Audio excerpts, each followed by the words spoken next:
at my sister's rehearsal dinner. I showed up to find not a single seat reserved for me. She smiled from the head table. "Oh," she purred, "we only save spots for the important guests." Our parents and high society relatives chuckled. My dad dismissed me. "Don't cause a scene." "Hannah." I didn't. I simply went to freshen up and started the countdown to their ruin. Hey, everyone, can you imagine being deliberately erased from the biggest event of the year, your own sister's multi-million-dollar wedding rehearsal dinner?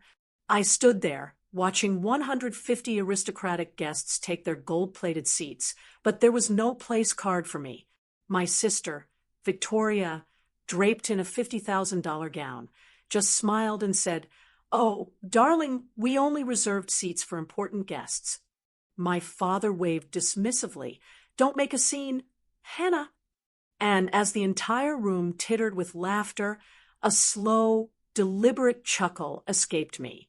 Because in that moment of ultimate public humiliation, they had no idea they had just sealed the complete destruction of their entire empire. My name is Hannah. I'm 32 years old. And this is the story of how I turned my sister's dream wedding into the worst nightmare of her life, completely legally and without lifting a single finger in violence.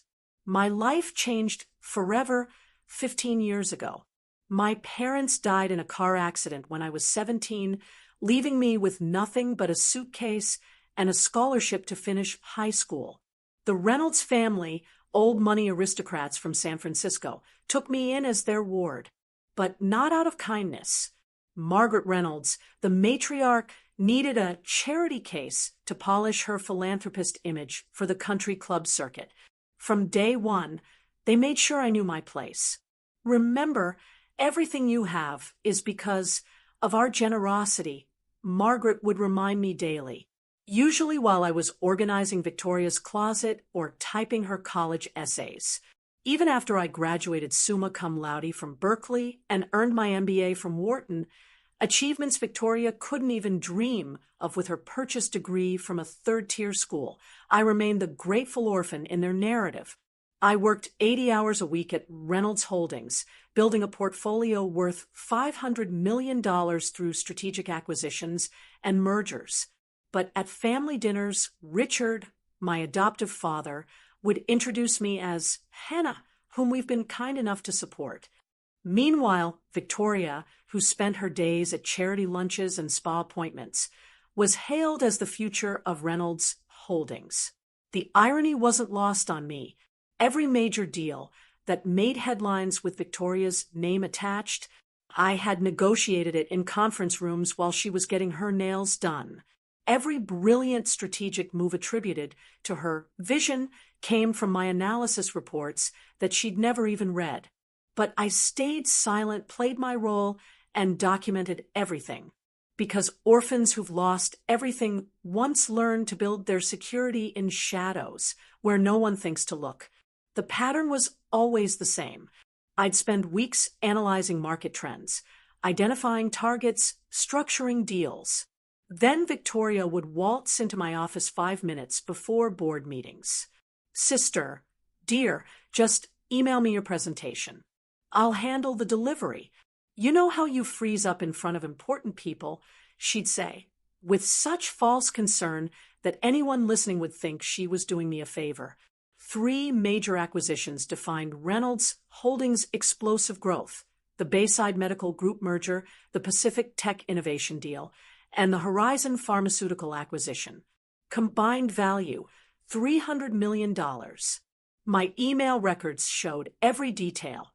My negotiations with CEOs at 2 a.m., my financial models predicting returns within 0.3% accuracy, my relationship building that got us exclusive first looks.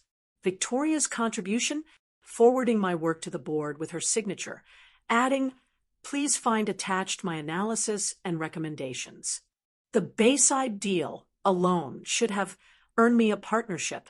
I'd identified an undervalued medical group, structured a complex equity swap that avoided dilution, and personally convinced their skeptical founder to trust Reynolds Holdings. The morning after we closed, the San Francisco Business Journal ran a front-page story. Victoria Reynolds, the 28-year-old genius behind Reynolds Holdings' medical empire. Richard kept the framed article in his office. Victoria has such natural business instincts. He'd tell visitors while I stood in the corner taking notes like a secretary. We're grooming her to take over everything. The truth was eating me alive. But what could I do? Challenge the people who housed and fed me? Risk losing the only family, however toxic, I had left? So I swallowed my pride and kept building their empire, one stolen achievement at a time. The question wasn't if I'd reached my breaking point, but when, 3 days before the rehearsal dinner, everything shifted. Marcus Kim, CEO of Apex Ventures and one of Silicon Valley's most respected power brokers, called me directly, not through Reynolds Holdings, but on my personal cell. "Hannah, I've watched you for 5 years. That Bayside deal, I know who really structured it. My forensic accountants traced the digital footprints." His voice was calm, but urgent. "I'm offering you managing partner at Apex. $2 million base salary, 30% carry on a $1 billion fund. You'll run your own portfolio, your own team, your own destiny." The number made my hands shake. It was 10 times what Reynolds Holdings paid me. But Marcus wasn't finished. "There's a deadline. I need your answer 72 hours after Victoria's wedding. And Hannah, you need to exit Reynolds Holdings cleanly. No lawsuits, no drama, no bridges burned. My LPs won't touch controversy." That same afternoon, I overheard Victoria on a conference call from the room next door. She didn't know the walls were thin. "Once the MedTech innovation acquisition closes, I'm restructuring everything. First order of business, getting rid of dead weight. Hannah's been useful, but I can't have my foster sister hanging around when I'm CEO. Bad optics. MedTech innovation, the $50 million medical startup I'd been researching for months. My proprietary analysis had identified it as undervalued by 70%. Victoria had been using my research, my financial models, my insider knowledge to position herself as the dealmaker. The acquisition would close the morning of her wedding, cementing her reputation as a business prodigy. I pulled up the contract she'd signed 48 hours earlier. Buried in Section 47, subsection 3, was something called Option 7. My pulse quickened as I read the fine print. Victoria had just made a $50 million mistake. The next morning, I arrived early to gather files from my office. Victoria's door was open, her voice carrying down the empty hallway as she spoke with James Morrison, the incoming CEO of MedTech Innovation. The announcement goes live at 9 a.m. on my wedding day. Perfect timing. Forbes, Wall Street Journal, Bloomberg, they'll all cover it. Victoria Reynolds closes historic deal on her wedding day. Can you imagine the headlines? She laughed, that distinctive trill that meant she was scheming. "And your team is on board with the transition?" James asked. "My team? Please. The only person who knows the technical details is Hannah, and she won't be a problem much longer. I've already drafted her termination letter, effective immediately after the ceremony. Daddy will sign it during the reception. He'll be too drunk on champagne to read it carefully." I stood frozen in the hallway, my phone recording everything. "Isn't she family?" James sounded uncomfortable. "Foster sister," Victoria corrected sharply. "We took her in out of charity. She served her purpose. Besides, I can't have someone who knows where all the bodies are buried working for competitors. The non-compete I'm adding to her termination is ironclad. She'll never work in finance again." My phone buzzed. An encrypted message from my lawyer, David Smith, at Ernst & Young. "Hannah, I've reviewed Option 7 in the MedTech contract. If triggered correctly, it's devastating, but you need documented proof of insider trading. Do you have it?" I looked at my phone, still recording Victoria's confession, then at the USB drive in my hand containing 5 years of forwarded emails where she'd passed off my confidential research as her own. I have everything, I texted back. The St. Regis Ballroom glittered with crystal chandeliers and gold accents. 150 guests in designer clothing mingled, finding their assigned seats at tables dressed in white orchids and silk. I walked the perimeter twice. No place card with my name. Looking for something? Victoria appeared beside me, her voice honeyed with false concern. My seat. Where am I sitting? Oh, Hannah. She touched my arm with perfectly manicured fingers. Budget constraints. You understand. We had to prioritize actual important guests. I'm your sister. Foster sister. There's a difference. She smiled wider as Senator Whitmore and his wife approached. We're family by circumstance, not choice. Richard materialized at my shoulder. Hannah, don't make this difficult. If you're hungry, the kitchen staff has a break room. The room had gone quiet. 150 pairs of eyes watched the orphan learn her place. Among them, I spotted 3 executives from Apex Ventures at table 2. Marcus's people, witnessing everything. Margaret floated over in Chanel. Dear, this is a sophisticated event. Perhaps you'd be more comfortable elsewhere.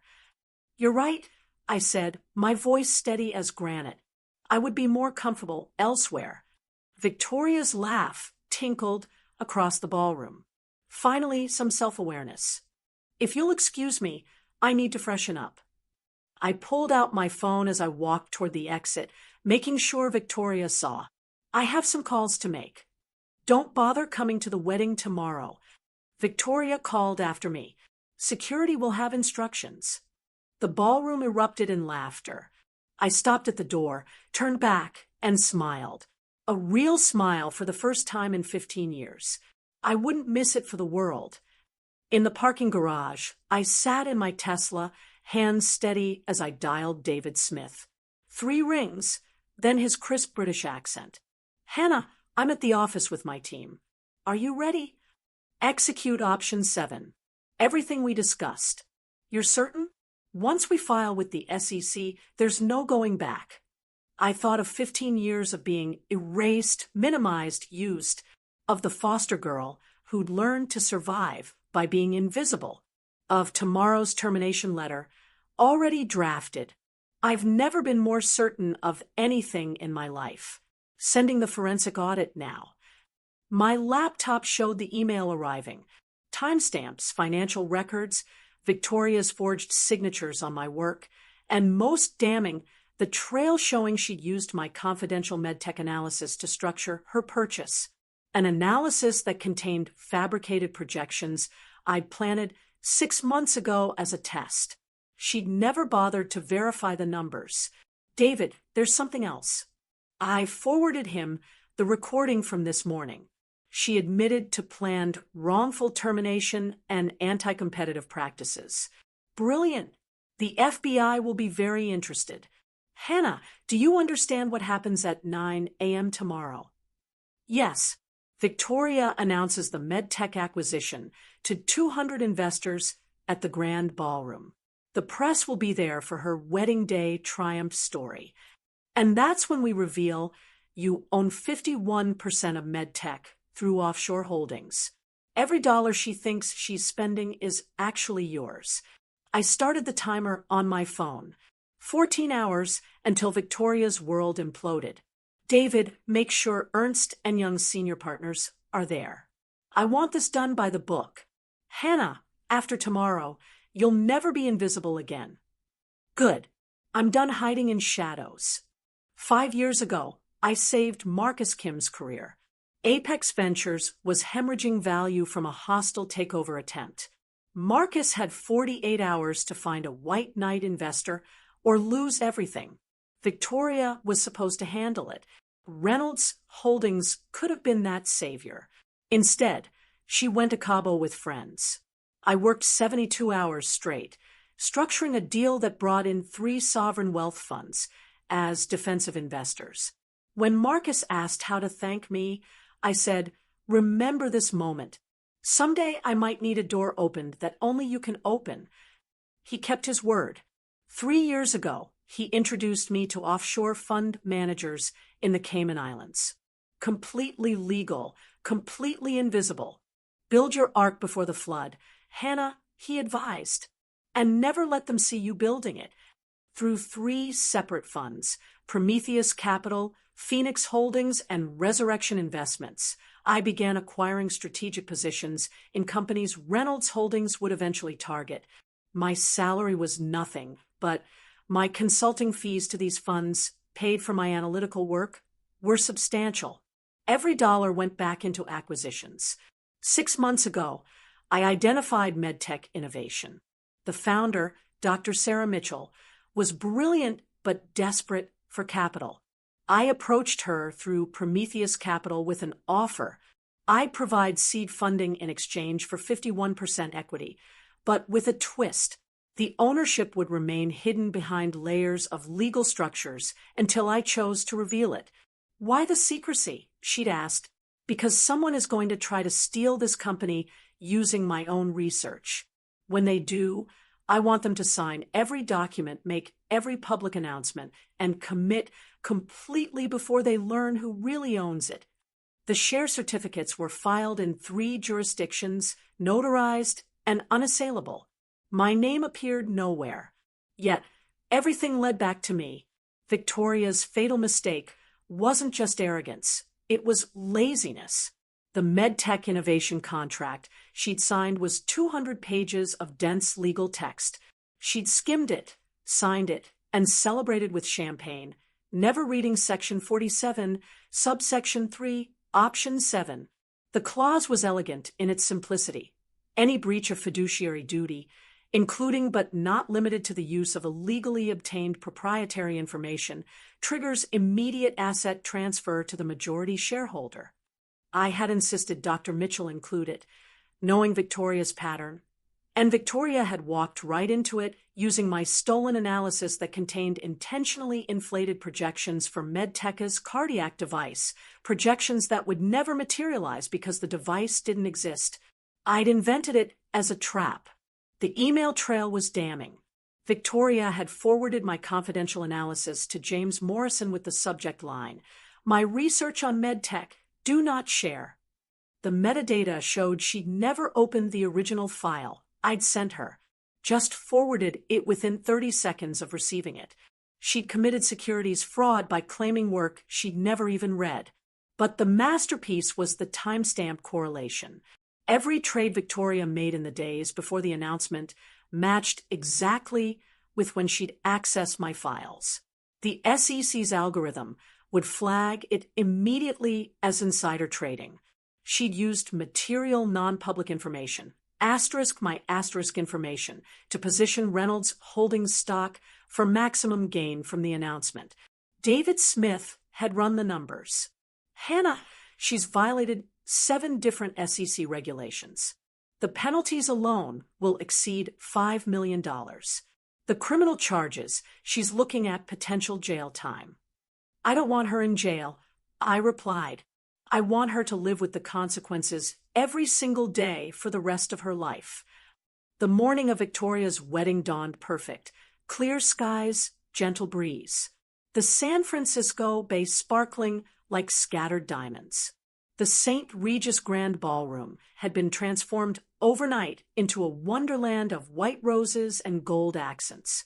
200 chairs faced a stage where the signing ceremony would take place at exactly 9 a.m. The guest list read like a Fortune 500 directory.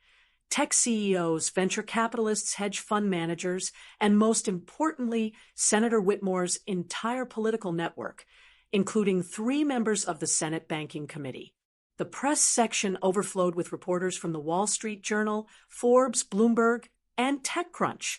Victoria had personally invited them to cover her historic deal, the brilliant young woman closing a $50 million acquisition on her wedding day. "This will be the deal of the decade," she told Bloomberg yesterday. a new model for female leadership in tech acquisitions. I stood in the lobby watching the arrivals on the hotel's security monitors. David Smith and 3 senior partners from Ernst & Young entered at 8:45, their faces professionally neutral. They took seats in the 3rd row, briefcases at their feet. At 8:50, something unexpected. 5 FBI agents in dark suits entered quietly, spreading out across the ballroom's exits. They didn't block them, just positioned themselves strategically. The lead agent, Sarah Coleman, nodded at David Smith. My phone buzzed. Marcus Kim. We're here. Table 2. The other Apex partners want to see this. 8:55 a.m. Victoria swept in through the side entrance in her wedding dress, a custom Vera Wang creation that cost more than most people's annual salaries.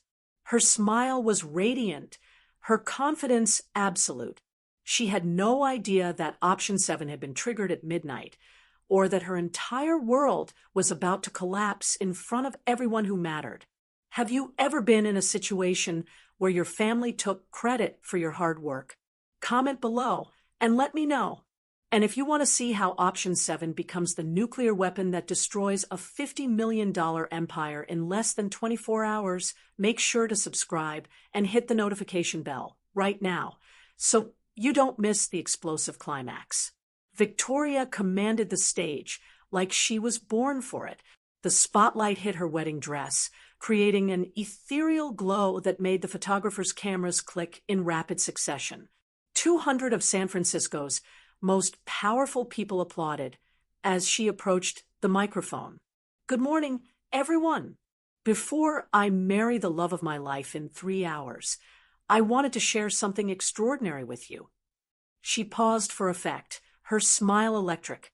Today, Reynolds Holdings completes the acquisition of MedTech Innovation, a $50 million deal that will revolutionize cardiac care in America. The applause was thunderous. Senator Whitmore beamed from the front row. Richard and Margaret stood beside the stage, their faces glowing with parental pride. This acquisition represents everything I believe in. Victoria continued, gesturing to the presentation screen behind her, showing the MedTech logo. Female leadership, innovative thinking, and the courage to make bold moves. They said I was too young, too inexperienced, but here I am, about to enter the billion-dollar club before my 30th birthday. She clicked to the next slide. Financial projections. I recognize them as my own work, now branded with her signature. Our analysis shows 300% returns within 18 months. This cardiac device will save millions of lives. The audience was mesmerized. A Forbes reporter typed furiously. The Wall Street Journal photographer moved closer for a better angle.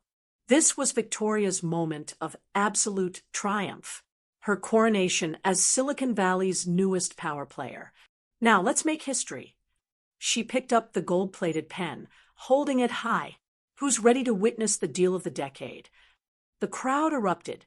No one noticed David Smith rising from his seat or the FBI agents moving slightly closer to the exits.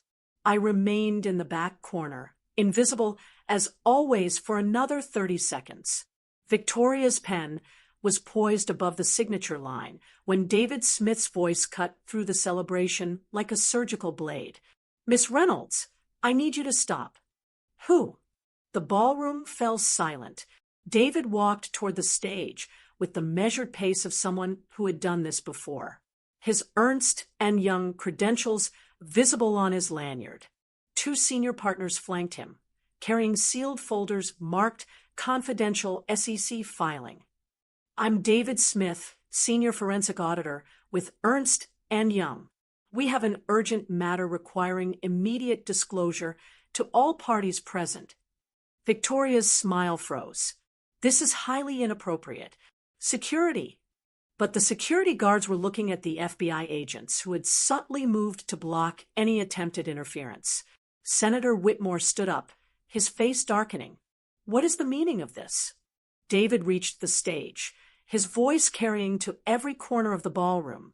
Ms. Reynolds, before you sign that document, you should know that as of midnight last night, Option 7 in your original purchase agreement has been triggered. Option 7? Victoria's voice cracked slightly. What are you talking about? Section 47, subsection 3 of the contract you signed 48 hours ago. The clause that transfers all assets to the majority shareholder in case of fiduciary breach. David opened his folder, pulling out a document with multiple official seals. We've been retained to inform you that you no longer have the authority to complete this transaction. The press section exploded. Cameras swung toward the stage. Bloomberg's reporter was already live tweeting. Richard Reynolds pushed forward. This is ridiculous. My daughter owns this deal. No, Mr. Reynolds, David replied calmly. She doesn't, and in approximately 60 seconds, the actual owner will explain why. Victoria's face had gone white beneath her makeup. This is impossible. Who would dare? Miss Reynolds, David interrupted. Please remain where you are. The presentation screen behind Victoria flickered to life.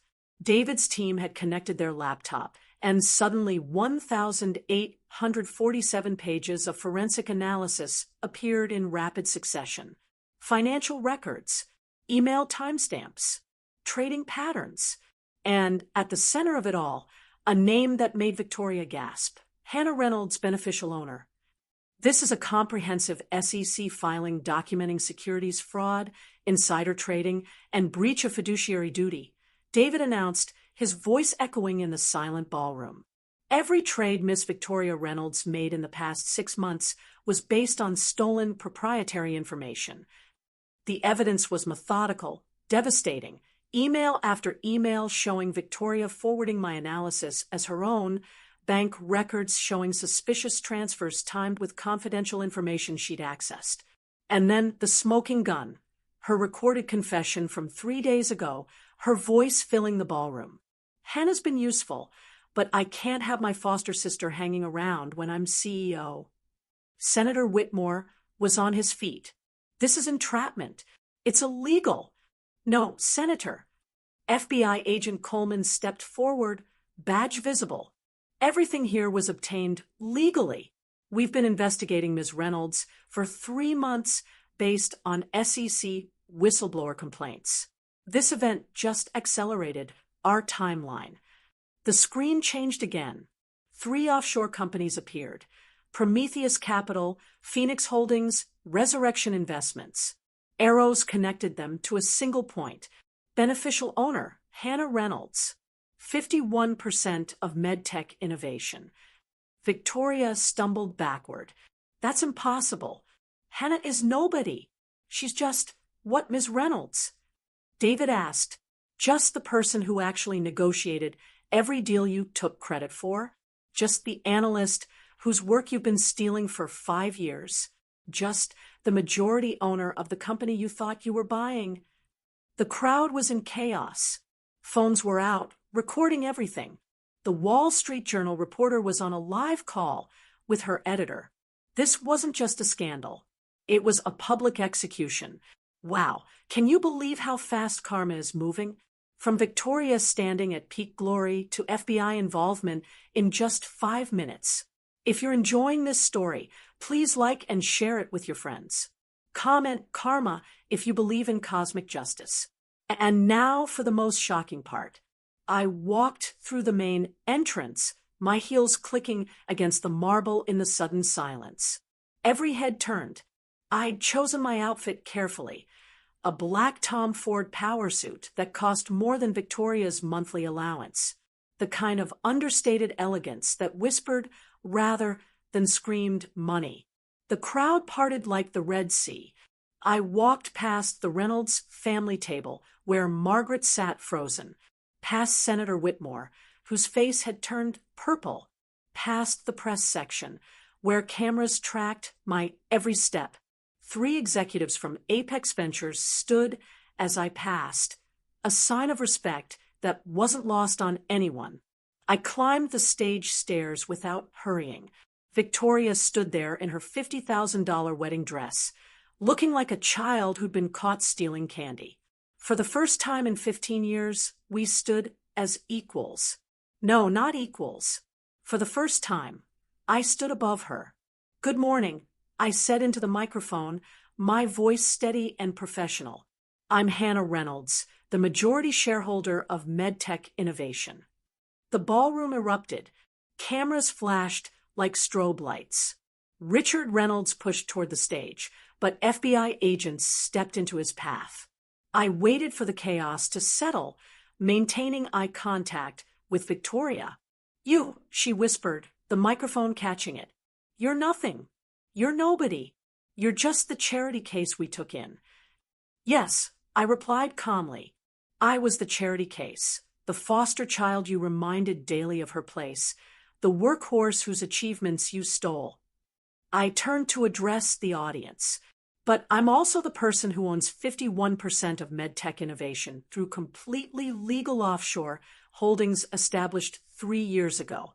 Every document Miss Reynolds signed, every announcement she made, every dollar she thought she was spending, it's all mine."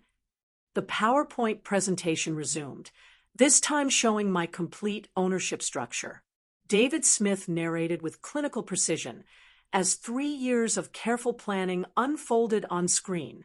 6 months ago, Miss Hannah Reynolds, through Prometheus Capital, provided seed funding to MedTech Innovation in exchange for 51% equity. Click. Share certificates from 3 jurisdictions appeared. The ownership was structured through Cayman Islands, Delaware, and Luxembourg entities. All completely legal, all properly filed. The next slide showed a familiar document, my analysis of MedTech that Victoria had stolen, but David zoomed in on a particular section, highlighting it in red. This cardiac device projection showing 300% returns? It doesn't exist. Ms. Hannah Reynolds invented it as a trap, knowing Victoria would steal the analysis without verification. Gasps rippled through the crowd. Victoria's legs buckled. "You set me up?" "No," I said clearly.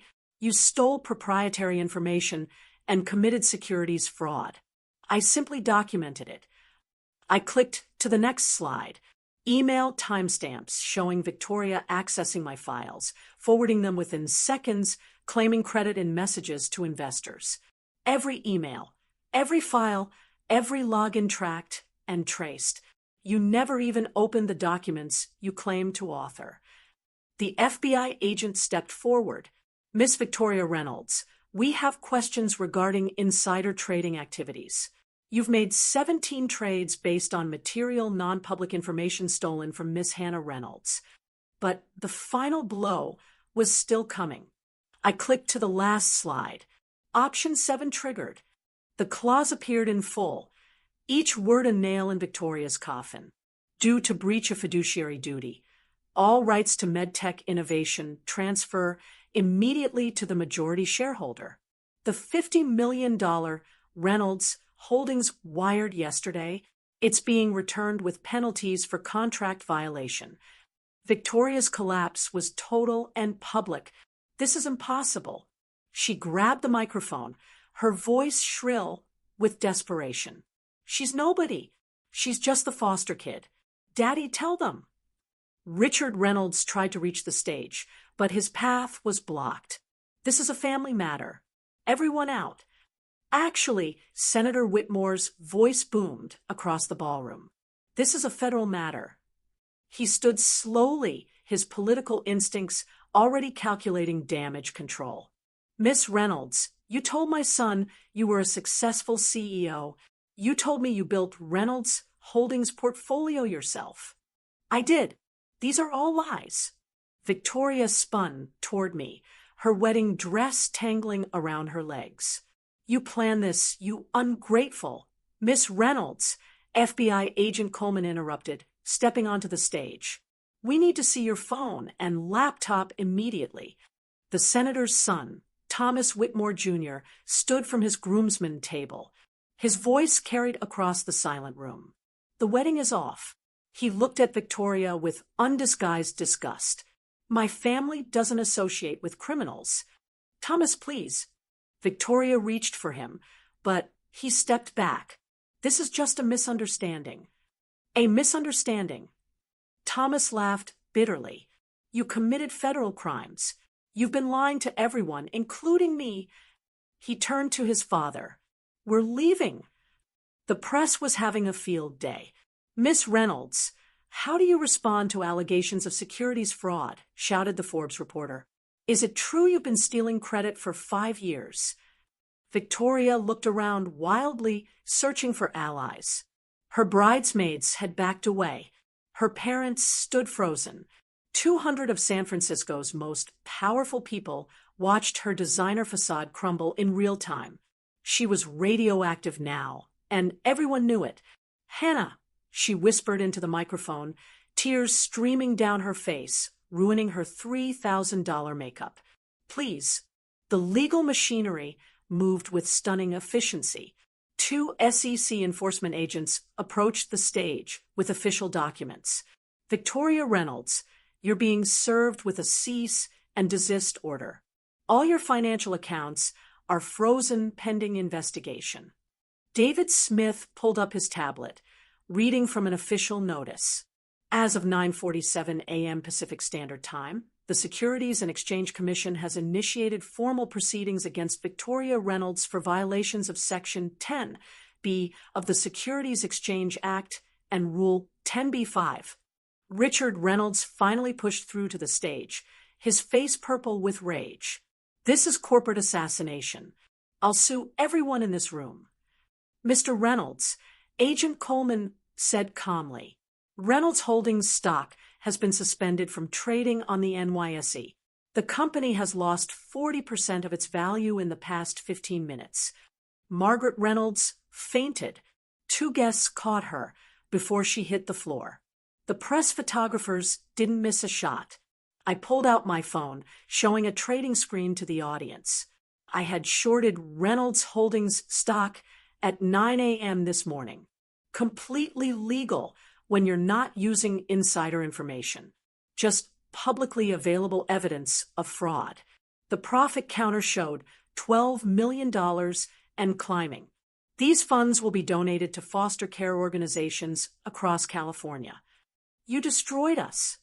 Richard screamed. After everything we did for you. No, I replied evenly. Victoria destroyed you when she chose to steal, lie, and commit fraud. I simply exposed the truth. The Wall Street Journal reporter raised her hand. Miss Hannah Reynolds, what happens to MedTech innovation now? The company continues under my leadership. Dr. Mitchell and I have real innovations to bring to market, legitimate ones that will actually save lives. We don't need fake projections or stolen research. Victoria was led off stage by SEC agents, her wedding dress train dragging behind her like a fallen flag. Richard and Margaret Reynolds stood before me on the stage, their aristocratic composure shattered. The ballroom had quieted, 200 guests leaning in to witness the final confrontation. How could you do this to family? Margaret's voice trembled, her perfect society facade cracking. What family? I pulled out my phone, connecting it to the sound system. Let me remind you what family means to you. My recording from the rehearsal dinner filled the ballroom. Margaret's cultured voice rang out. Dear, this is a sophisticated event. Perhaps you'd be more comfortable elsewhere. Then Richard. Hannah, don't make this difficult. If you're hungry, the kitchen staff has a break room. The crowd murmured. Several society matrons who knew Margaret looked appalled.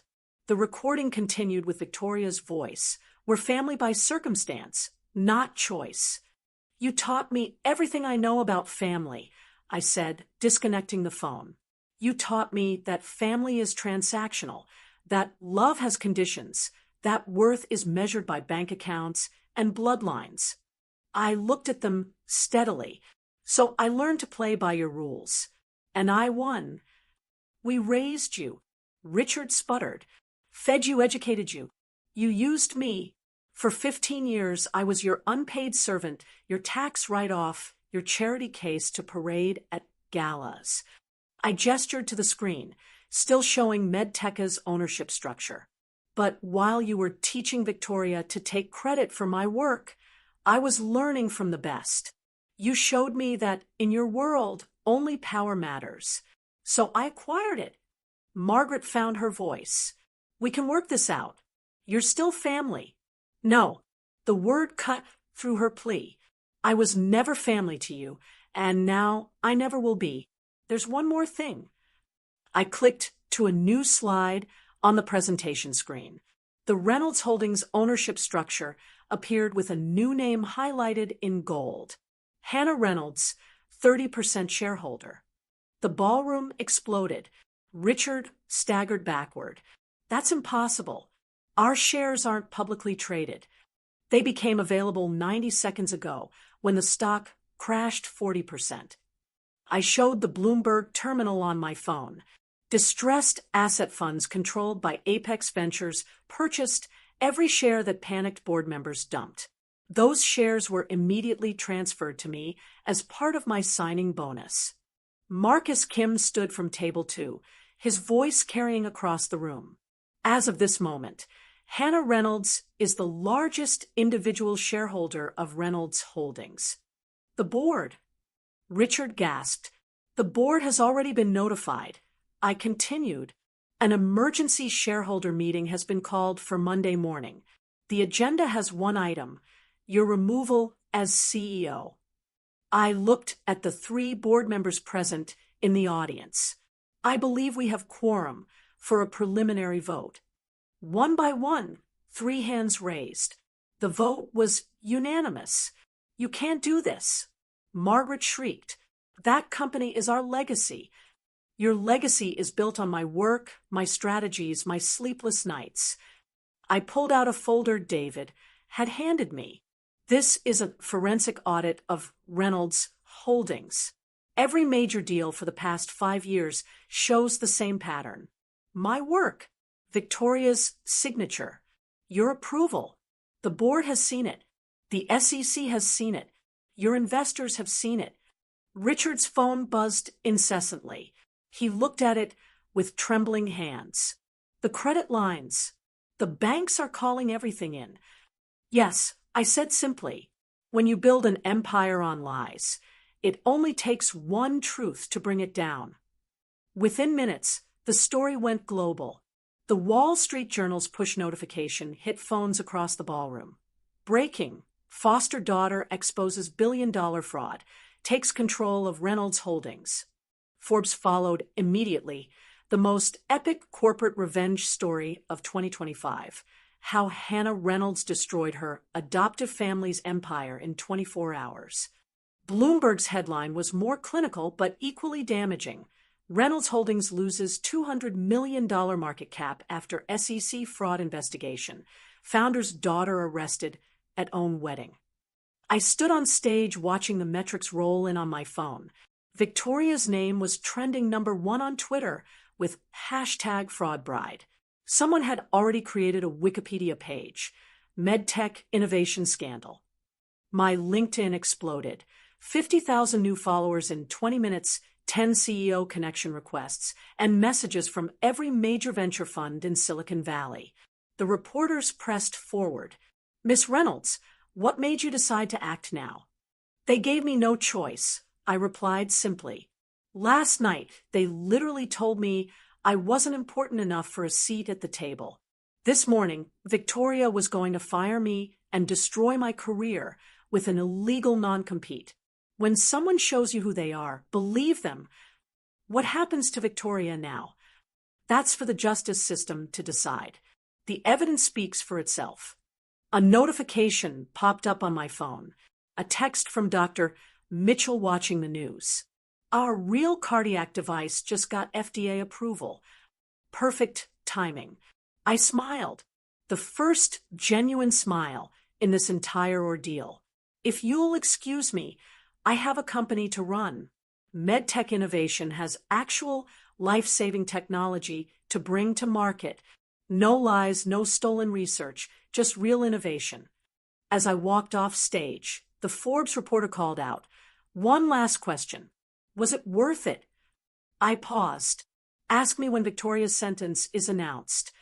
The justice system moved faster than anyone expected. Within 72 hours, Victoria Reynolds became a cautionary tale in every business school ethics class.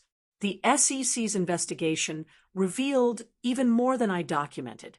She'd been falsifying credentials, paying for fake awards, and had even hired a ghostwriter for her thought leadership articles in business journals.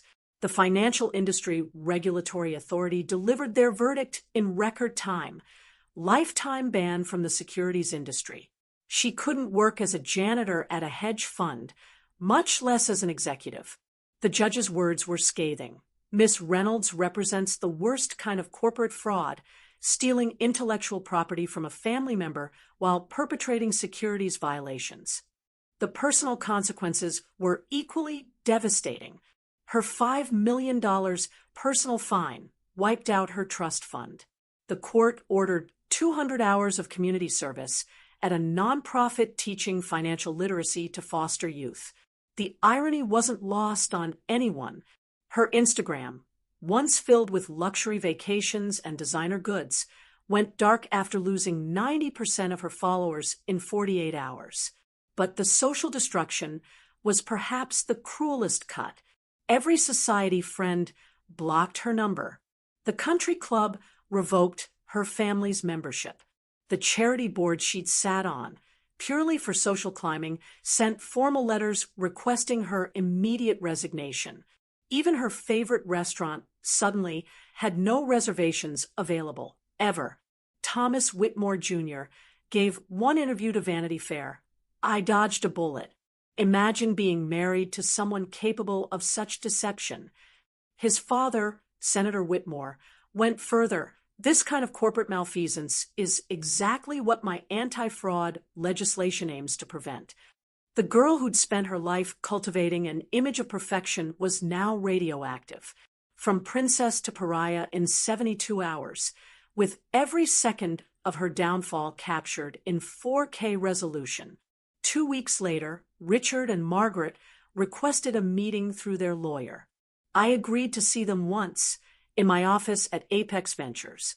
My territory, my terms. They looked older, smaller, their aristocratic bearing replaced by desperation. Richard's hair had gone grayer. Margaret's hands shook as she clutched her purse. Not the Hermes she usually carried, but something modest. The banks had frozen most of their assets. "Hannah," Richard began, his voice lacking its usual authority, "we need to talk about the family company. Reynolds Holdings is not a family company anymore. It's a publicly traded corporation where I'm the largest shareholder."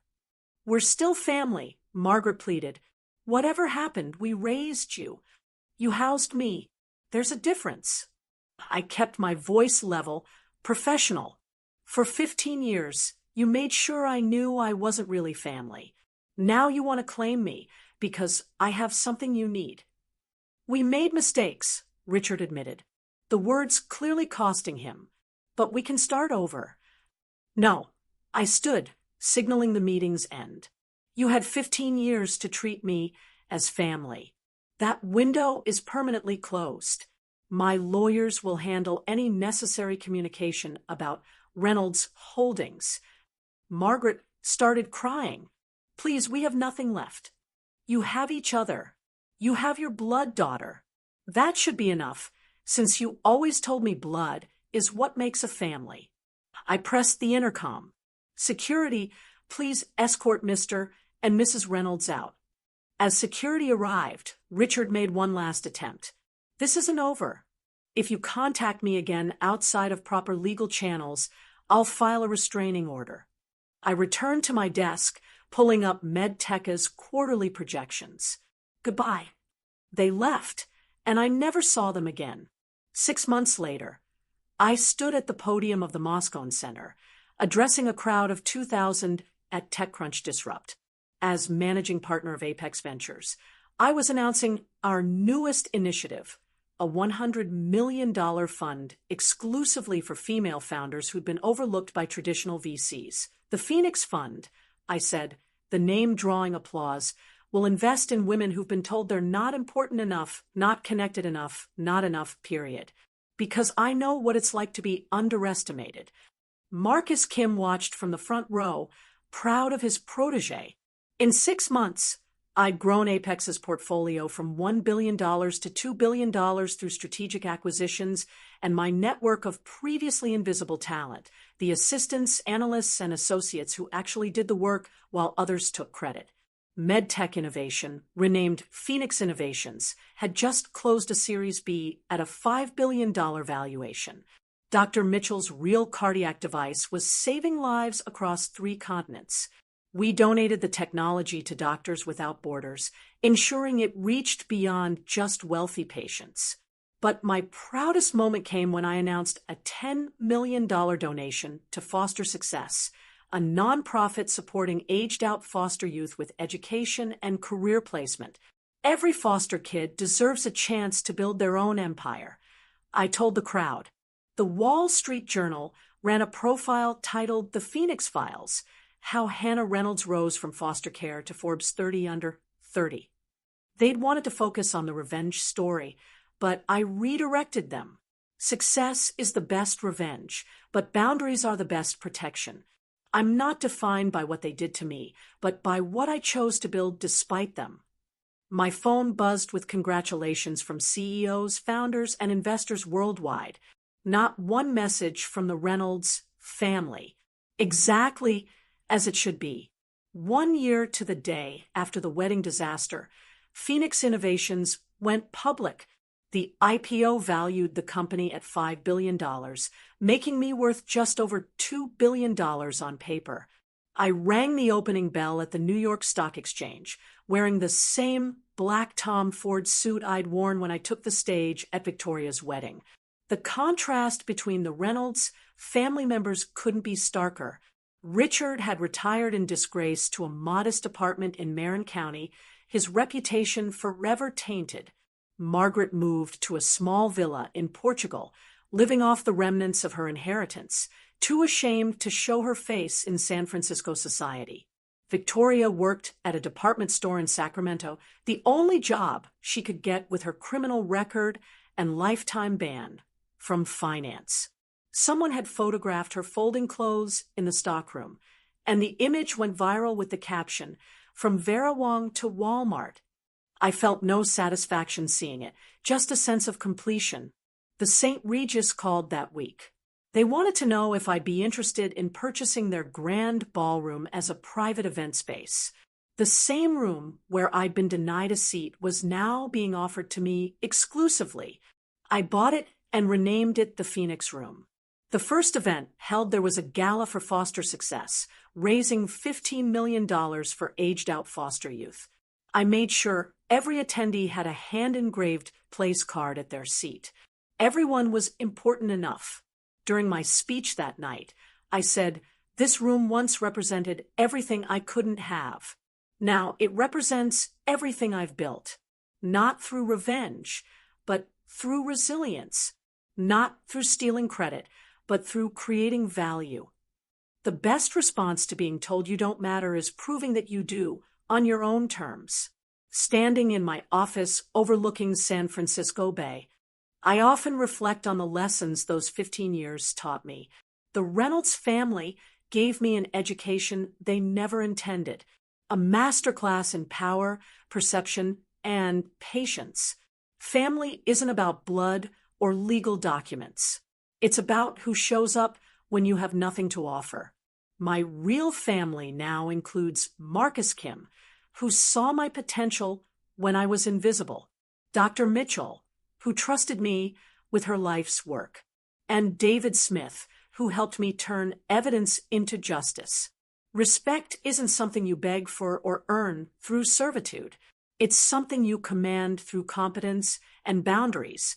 The moment you accept less than you deserve, you teach others to give you less than you're worth.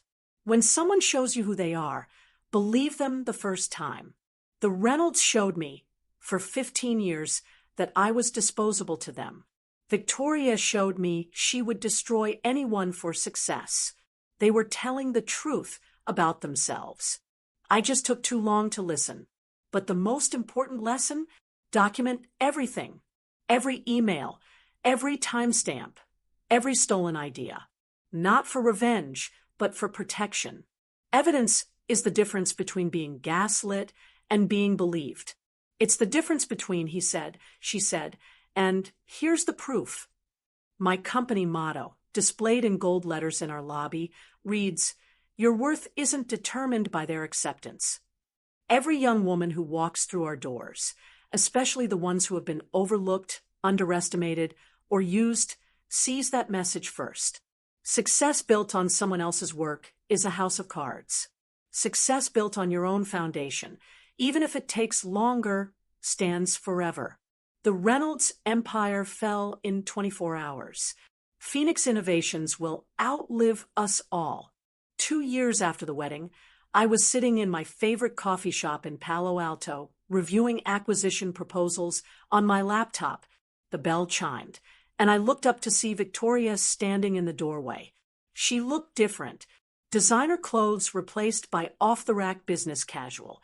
Her face showing the wear of 2 years of actual struggle. She approached my table hesitantly. "Hannah, please.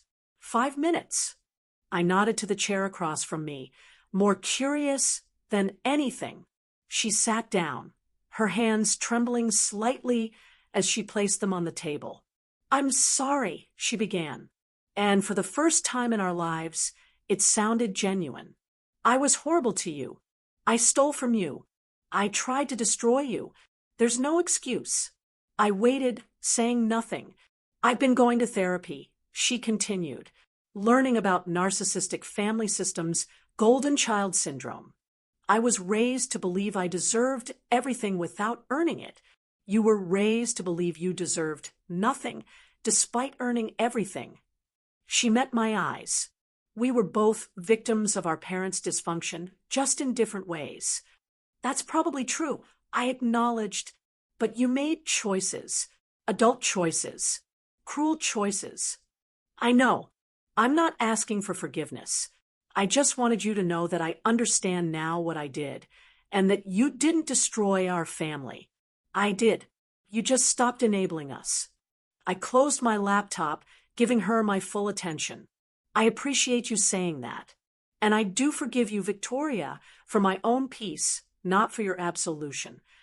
She stood to leave, then paused. "Could we ever?" "No," I said firmly but not unkindly. "Forgiveness doesn't mean access. I wish you well, but we're done." She nodded, understanding finally what boundaries really meant, and left. The coffee shop, I should mention, was part of a chain I'd recently acquired. And that's how I transformed from a discarded foster daughter into the CEO of a $5 billion company. This story is 100% true, with names changed for legal protection. If you're facing toxic family abuse, remember, document everything. Build your power in silence. And strike when they least expect it.